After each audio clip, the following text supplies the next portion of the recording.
Welcome to the Stetzer ChurchLeaders Podcast, conversations with today's top ministry leaders to help you lead better every day.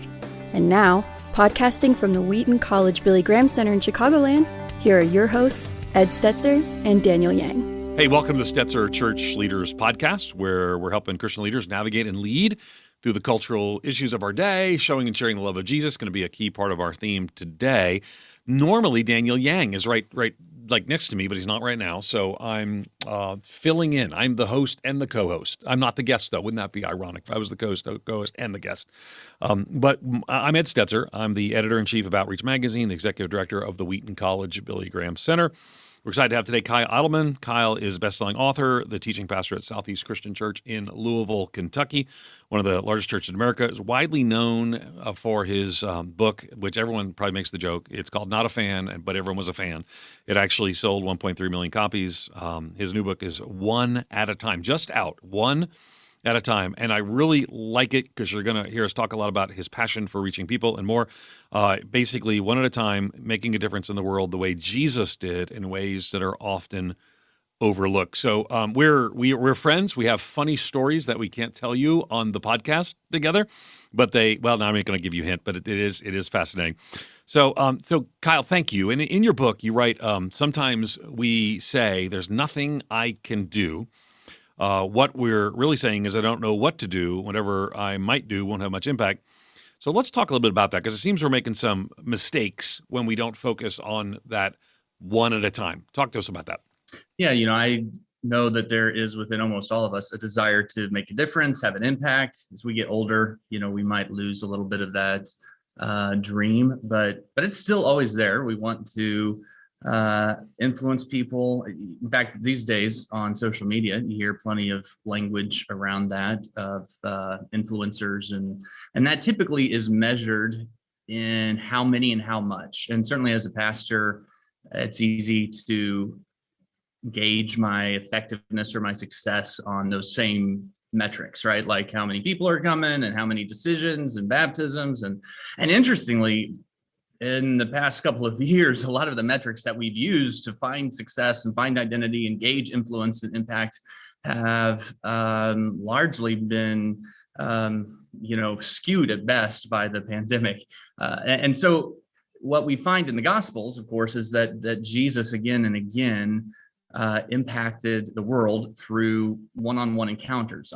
I would say that if you just read through the Gospels and keep track of the real estate, it's surprising how many stories we read of just one person after another that Jesus intersects with, and that makes all of the difference. And so for me, this has become a philosophy of ministry, and it kind of came at just the right time. I've been really glad these last couple of years to have that as a focus for me, for our staff, to say, hey, the way we're going to gauge our effectiveness is by names and by stories, by being able to have those gospel moments in our community. Love it. I think a lot of people are discovering, maybe in our theological tribe of evangelicalism, that influence and change costs. It maybe costs some things that we didn't want to pay.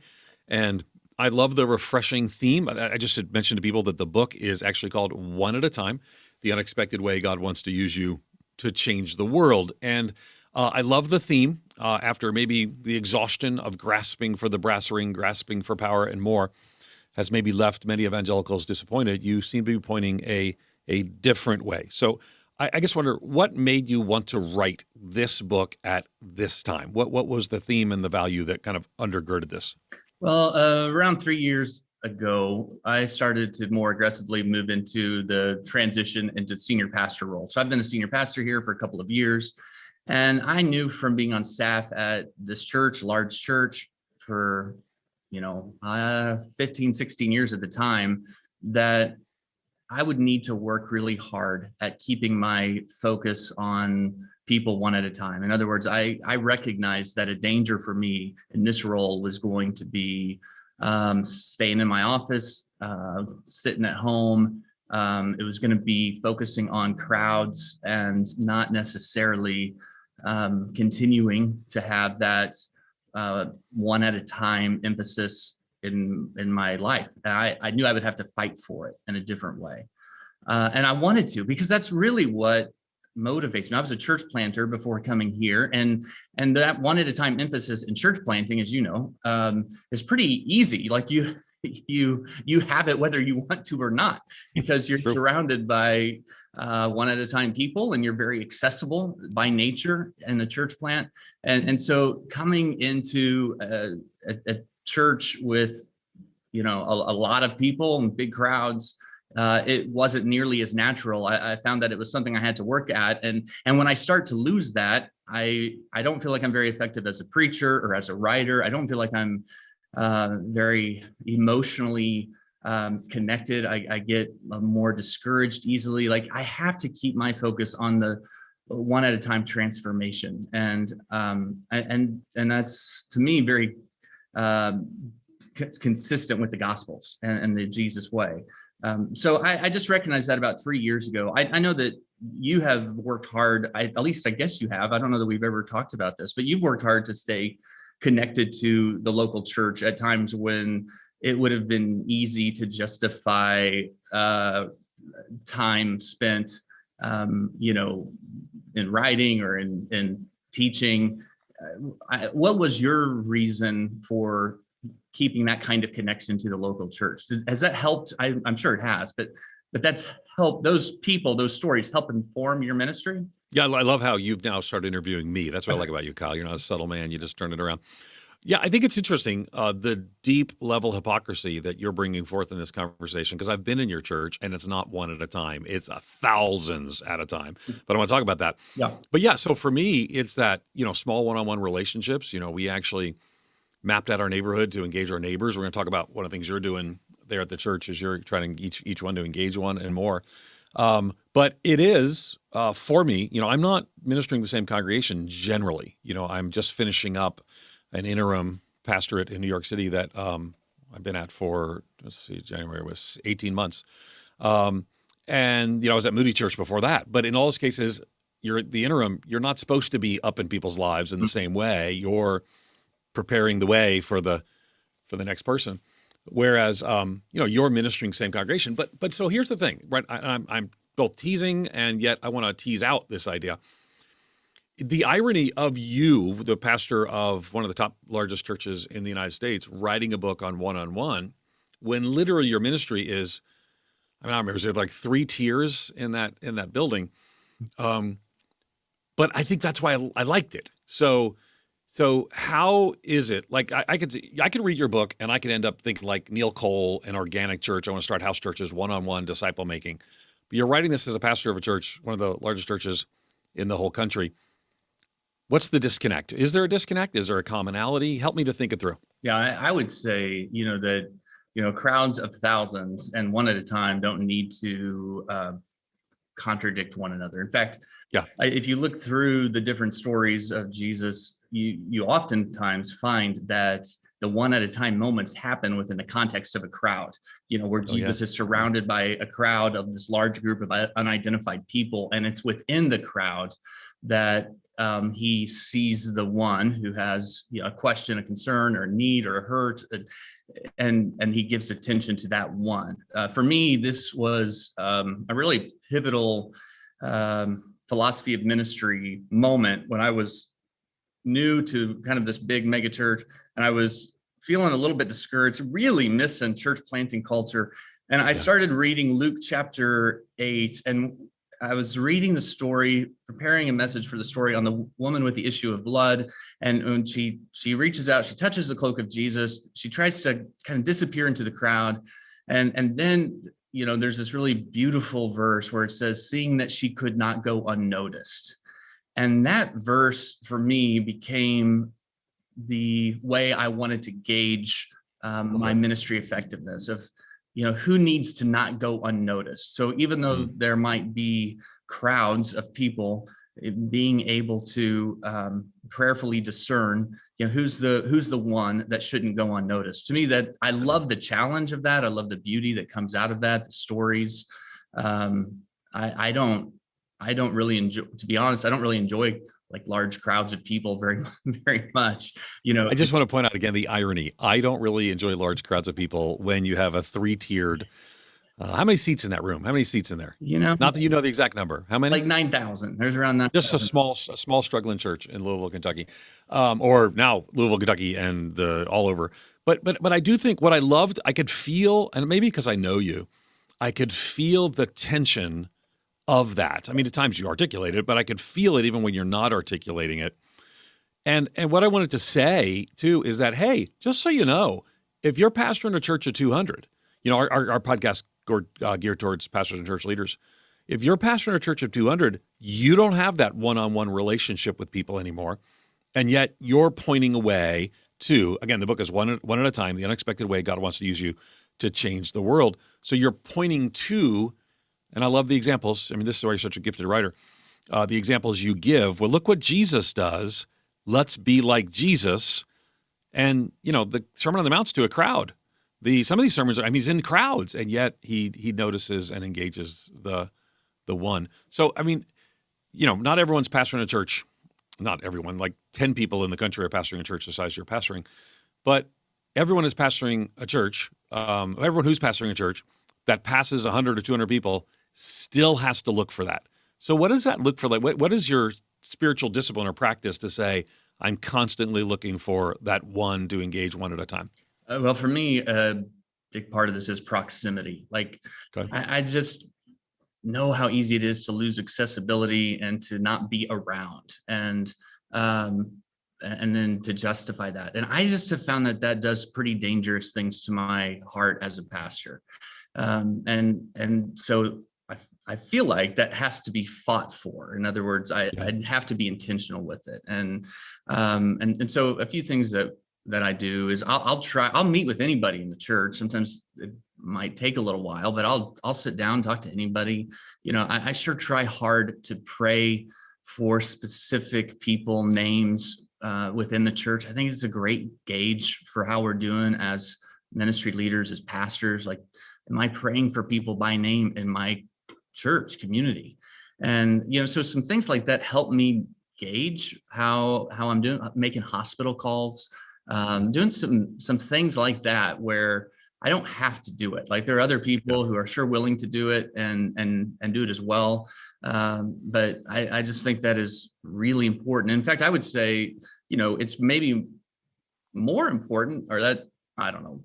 It's certainly vital for a larger church to have that smaller focus. And one of the things that came up from our staff about a year and a half ago, one of my friends had a daughter, 5 years old, who had been going through cancer treatments, and she was declared cancer-free. And I had heard about this, and he had sent me a text saying that we were going to have this party to celebrate his daughter being cancer-free. And then I saw where it was at, and it was at like the church across town, kind of a small church there, that I thought, well, maybe they're going to that church. I just didn't know it. And so I messaged him and I said, hey, so I saw that you're having that party at that church. That's awesome. Look forward to being there. Is there any reason why you didn't have it at our church? And he said, well, it's not that big of a deal. I had a great spirit about it. He said, but when I tried to schedule a room, and it needed to be sponsored by ministry, and I wasn't able to get a room to do that. They said it didn't meet the right criteria. So I just called this other church, and they said, sure, you could have the party here. And I just lost my mind, right? Like, how does that happen? Well, I know the people who manage facilities. I know that they are not against, 5-year-old girls being cancer free. Like, I know they're celebrating that and for that. And so when I went to talk to them about it and better understand the process there, the kind of the driving focus for them was, hey, if we can't do it for anyone or for everyone, we won't really do it for anyone. And that was what was guiding this ministry decision. And so we flipped that, we changed how we approach that. But it just illustrates that it's easy to have that mentality. It was something similar where someone needed to park really close to the church, closer than even the handicap spots would allow.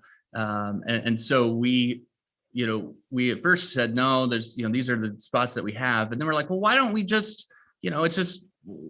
why don't we valet for this person? And so we started doing that. And, I think those moments in your church community set a tone. I think that's what gets communicated to people. And if everyone is living with that kind of approach to life and influence and impact, I mean, that's the idea of the book, is if we all kind of have that focus, then that's what changes the world. Yeah, and it changes the world is a key theme in there, but one at a time. It's kind of a fascinating contrast. Even our conversation is a contrast of, large church engaging in very small, meaningful ways. There's a very well-known book that is not your book, but it's actually by James Davidson Hunter, To Change the World, The Irony, Tragedy, and Possibility of Christianity in the Late Modern World. His theme is that Christians tend to pursue the big, the powerful, the thing that changes everything, which we certainly would say that's been the case. We've both seen it. But he says that the way the real world is really changed is when people engage in what he calls faithful presence. They're there with neighbors, with others, with the hurting. And it's just, and that's much more of it's a technical book. He's a professor at University of Virginia, if I recall.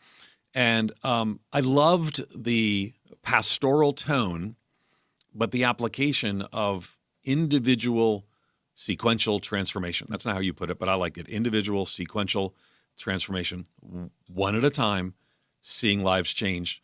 And I think, what does that look like church-wise? Now, how are you seeking to implement that at Southeast in ways that maybe could be replicable? Not everyone Southeast, but it could be replicable in local churches. They might want to pick up the book, and again, the book is called One at a Time. But what would it look like for a church to help lead its people one at a time, to engage one at a time? One of the things that we try to be really intentional with is just the stories we celebrate.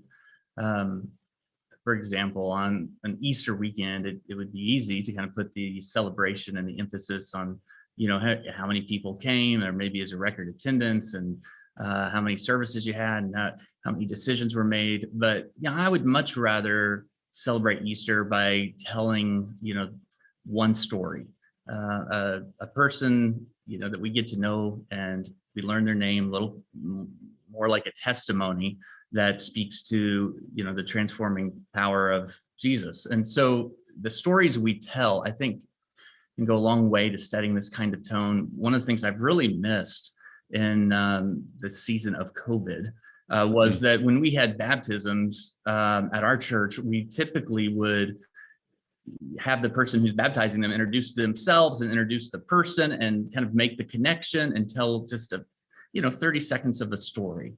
And I really think that moment had incredible power in calling other people to make decisions and inspiring other people to offer invitations.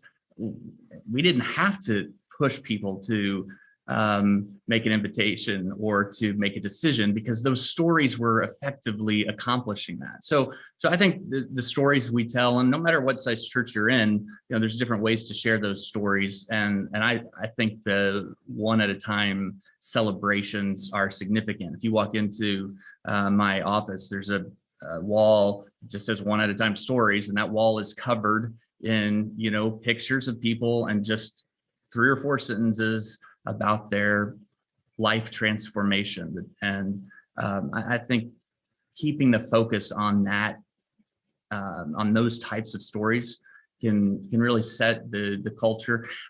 For staff knows that when we do reviews, or if I'm sitting down and talking to a staff person, if I'm talking to a student pastor, first question out of my mouth is not, well, how many did you have at youth group, right? The first question I have is, hey, tell me about a young lady or a young man in student ministry, and transformation that you see, or the impact God's having. And by keeping the focus on those one at a time stories, I think that it sets a tone. And the other thing that we really work hard at is, and I talk about this some in the book, is making sure our compassion always has an and to it. I think it's very easy for us to feel good about our Christian compassion because, we hurt or we sympathize with, the world's struggling, but what's the and? And so that's something we talk a lot about, is how do we move from just having the emotion to having a story that we can share, putting it into practice. Do you ever, as as you're writing the book, you've spent a lot of time talking about Jesus as the example, and I've really found that helpful.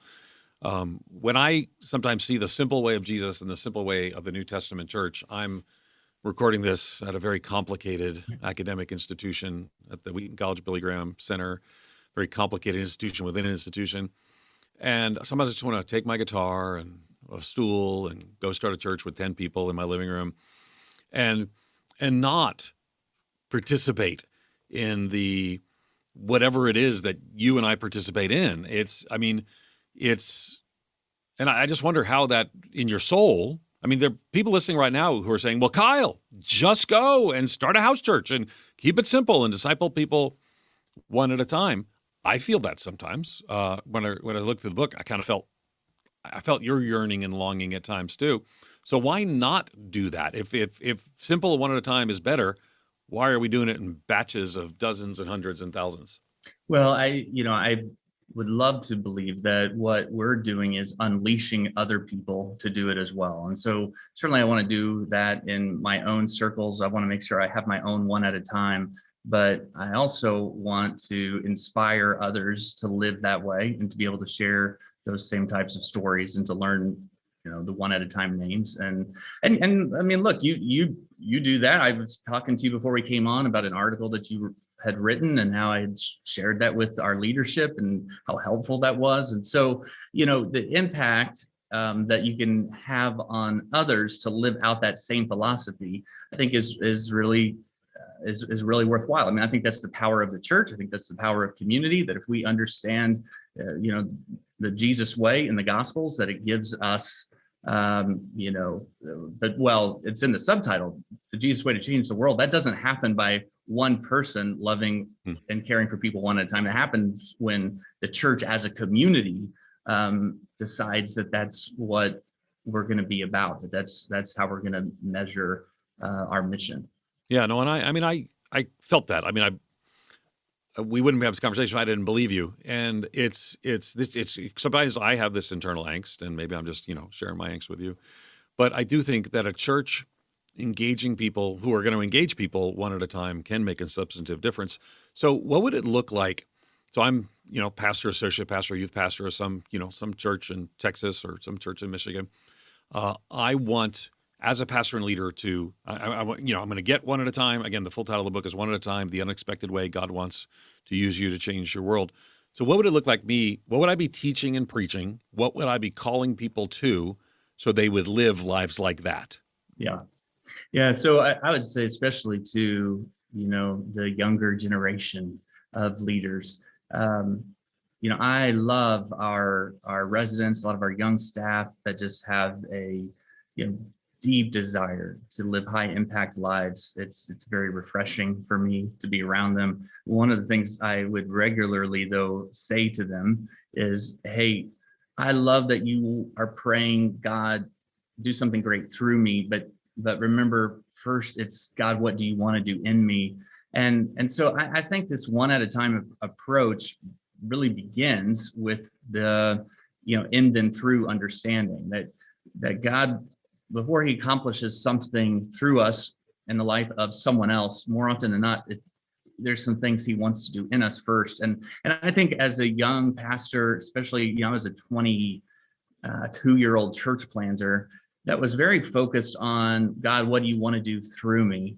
And not giving a lot of attention to, God, what do you want to do in me? And I think I really underestimated just how necessary it is to get that right. And Jesus was he was a great example of this. And in Mark, where the crowds come and they all have these expectations of Jesus, and he goes off, to a quiet place and he spends time with the Father. And then the disciples find him and they say to Jesus, what are you doing? You got all these people with all of these expectations. And Jesus says, it says that Jesus knew what he must do. And he says, I need to go to these towns and to preach, and that's why I've come. And it just strikes me that he knew what to do because of his time with the Father. Otherwise, it would have been dominated by the crowds. Otherwise, it would have been controlled by expectations. And I, as a pastor, can oftentimes feel the weight of that, of like the crowd at the door, the people with expectations. And, if you're at a church of 150 people, you're overwhelmed by what the needs of the people are, right? Like, it doesn't take a lot of people to feel the weight of that expectation. And so understanding that to be effective in ministry, I need to be alone with the Father. I need to make sure I'm focusing on what he's doing in me, and then trust that he is going to accomplish his work through me. And I just underestimated that for a long time. And what I've discovered is that the more I give attention to what he's doing in me, the more likely it is that he's going to put someone in my path that he trusts me with as his son or his daughter, to have this one at a time moment with them. But if I try to cheat that, like if I am just trying to, be a person of influence for, the sake of being a person of influence, I find that it doesn't happen very naturally. So there's something about that is a bit, counterintuitive. But by spending time alone with God, focusing on what you want to do in me, I just discovered that there are more opportunities to have that through me impact in the lives of other people. So I think that's where I would start to answer your question. To start with church leaders is to, hey, let's make sure that we keep, I know it's elementary, but I think a lot of us miss this. God, what do you want to do in me? And taking the time to intentionally pursue that. And I completely resonate with you, and I don't know that I would have 20 years ago, though. And, it's not what they pay us for. It's not people aren't going to most churches because of the inner spiritual life of the leader. I wish they were. I want them more to. So it seems that we're rewarded or directed to be something on a stage rather than to be someone who is, deeply connected to the vine. So so agreeing with everything you said, but remember, we're, it's the Church Leaders Podcast. So what does it look like as church leaders to convince our people to value things like that? Because I got to tell you, you're a remarkable communicator. And if you didn't come bring a remarkable message regularly at Southeast Christian Church, but you were spending a lot of time with people who really need Jesus and encouraging them, I still don't know how your church, I met your elders. I like your elders. But there are certain expectations that come with the job. So how do we balance that out with the caveat that it seems to me we're not balancing it out well right now? I think your book could be part of the solution to that, but we're not balancing it out well right now. So how do we balance it out, and how do we help our congregations to balance it out? For me, if I'm not doing it, I run out of things to say pretty quickly. I can teach, I can certainly pass along information and teach the scriptures, but if I am connecting that to the lives of people, that well goes dry pretty quickly for me if I'm not getting this right. So, one of the things that I like to do, I think a lot of preachers do something similar to this, but if I'm working on a message or writing an article or a chapter of a book, one of the things I'll often do is I'll write 2 or 3 names, in the top of the document. And there's been a time or two I forgot to delete those, but that gets printed out and passed around. But I try to put 2 or 3 names of people I know need to hear it. Sometimes I put names of my kids, and then when I get up to preach, I have those names on my mind, and then I love to look out, and see a couple, that I know really needs this message. It changes the way I communicate. It changes the tone of my message.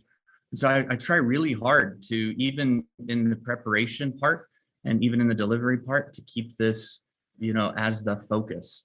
And I just find that it informs my preaching, gives me something to say. And then when I am delivering it, if I'm tired, if I've done a few services and I'm worn out, this makes the difference. The moment I think most preachers have had this happen to them where they're getting ready to preach and they find out that somebody in their church invited, a relative or friend, and that person came for the first time in forever. And what happens that the moment you hear that, like how you engage in that sermon is fresh and it's new. Why? Because now you have a person. Now there's a name and a face attached to it. And so I think it inspires the delivery. So even in the preparation delivery, I believe that's the focus. It's interesting. It's almost like people-centered ministry rather than crowd-centered ministry, or maybe rather than grasping at power-centered ministry, or 100 different things. For what it's worth, I think the timing is so helpful for this. Again, we're just interviewing Kyle, and this is available now at the beginning of January and 22. And I think this is a message that Christian leaders need to hear. Again, the title of the book is One at a Time: The Unexpected Way God Wants to Use You to Change the World. It's not like a book geared towards Christian leaders, it's geared towards Christians. But to me, it's just so important to Christian leaders to hear this message as well. So that would be my kind of final question to you. What do you hope that church leaders, now we want everyone to be encouraged by the message of the book, but what can church leaders take away from our conversation today that relates to your theme of one at a time? I don't know if you feel this way, but I feel like it's always a red flag when, I talk to a pastor, or maybe we're, considering hiring someone in a pastoral role, and they can't tell me a story of transformation, of interacting with somebody in a, gospel way that, was redeeming. And, I want that to be how we measure our faithfulness to the mission. And so I would just challenge pastors, ministry leaders with that question, like, what stories can you tell? Like, if your church shows up in, Outreach magazine, that's awesome. But what are the stories that you can tell? Like, to me, that's the way to gauge it. And then the other thing I would say is to stop and remember how someone has done that for you. One of the things that happened to me, do you have 3 girls, Ed? Am I remembering that right? Yep, I do. That's right. Yep. I have three girls, and my youngest child is my boy, but he's my only one left at home. But a few years ago, I had one of my daughters that was just struggling and, feeling alone. And she was living out of town, and this couple who are missionaries somehow got connected to her. And they had no idea who I am, and I had no idea who they were.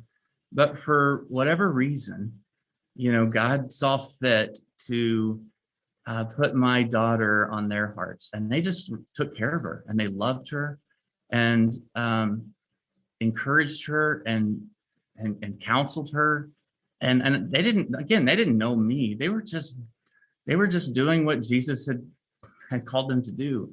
And I can't tell you, how much it meant to me when this couple who's living one at a time, it just happened that their one at a time person was my daughter. And, to understand that, we've got a church full of God's sons and daughters that he entrusts us with. And, I know that he feels the same way, even more.